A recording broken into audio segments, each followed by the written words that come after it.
Team Grind, how you living? It's the kid DreyThe, and I'm here to give my take on the Karmelo Anthony situation.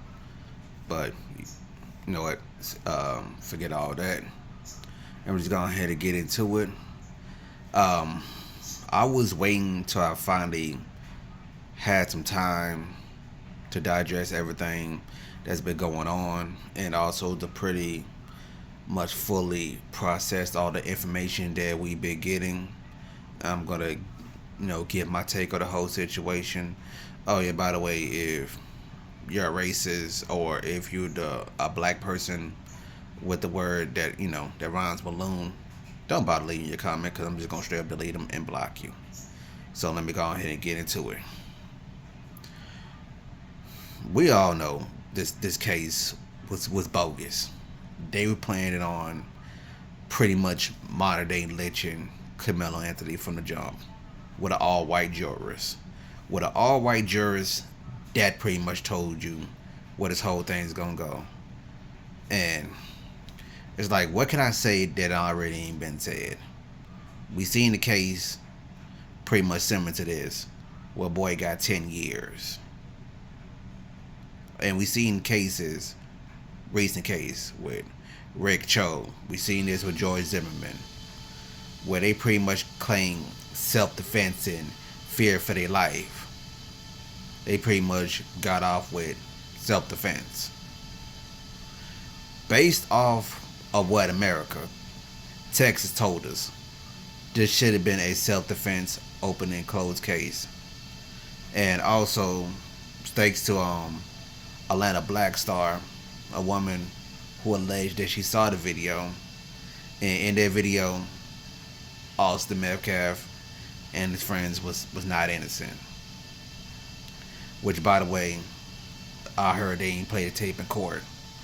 So how the tape was not played in court and how his defense attorney wasn't able to get a hold of the tape, I don't know. But it wasn't played in court. And because it wasn't played in court, and I honestly believe Karmelo Anthony didn't have a good defense lawyer, he got 35 years. 35 years for defending yourself. If this ain't blatant proof that they don't care about us, then I don't know what is. I know Austin Metcalf's father also pretty much did a blog, pretty much telling us all how he really feels. And of course, he tried to do the same thing that most racists try to do. Try to take a politically correct and patronizing standpoints of, oh, we're the good guys and we're not making this about race. Of course it's about race. If this was a white dude defending himself, he would have got off. We already seen this. We seen this happen already. A white guy did the same thing that Karmelo Anthony did, and he got 10 years. George Zimmerman got off. Rick Cho got off. White cops were able to go in Breonna Taylor's house and unalive her and got off. Kyle Rittenhouse were able to go to another state, mow down a bunch of people and get off.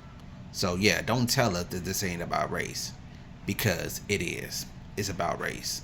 It always have and always will be. And of course, he went on and went on. And of course, he showed his true colors, being, patronizing black people, calling Karmelo Anthony father and mother a coward and all that, saying they raised a bad son. To me, they raised a good son. He was a smart kid on his way to college. I love the fact that he wasn't a coward.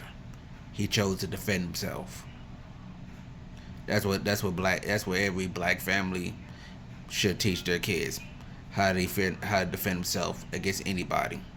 People who look like them and people who don't look like them.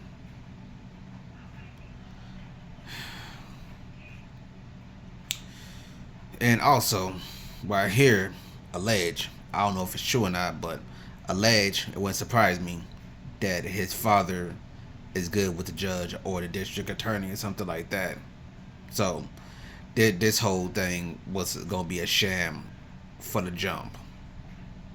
Even though I'm not a fan of this person, Charleston White, but I gotta give him his credit. I'm not a fan of what he says, but I gotta give him his credit. He is raising money for Karmelo Anthony to get him an appeal, and I gotta shout out Charleston White for that, for doing so.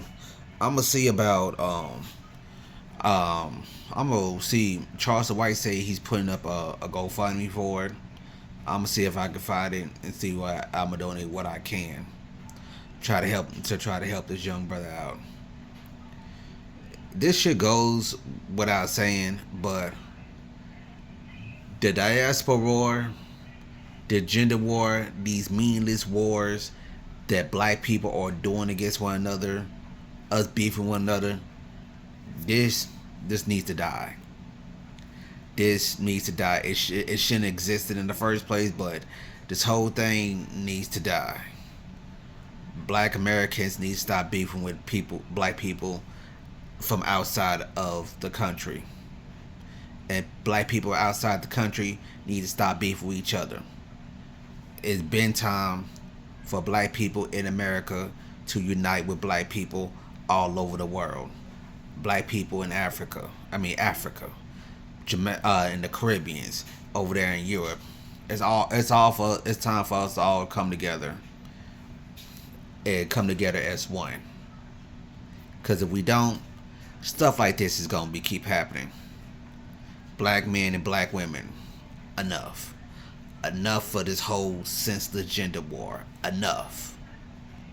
Come together, find a common ground, because as you can see, we have a bigger enemy that we need to combat and stop going after each other.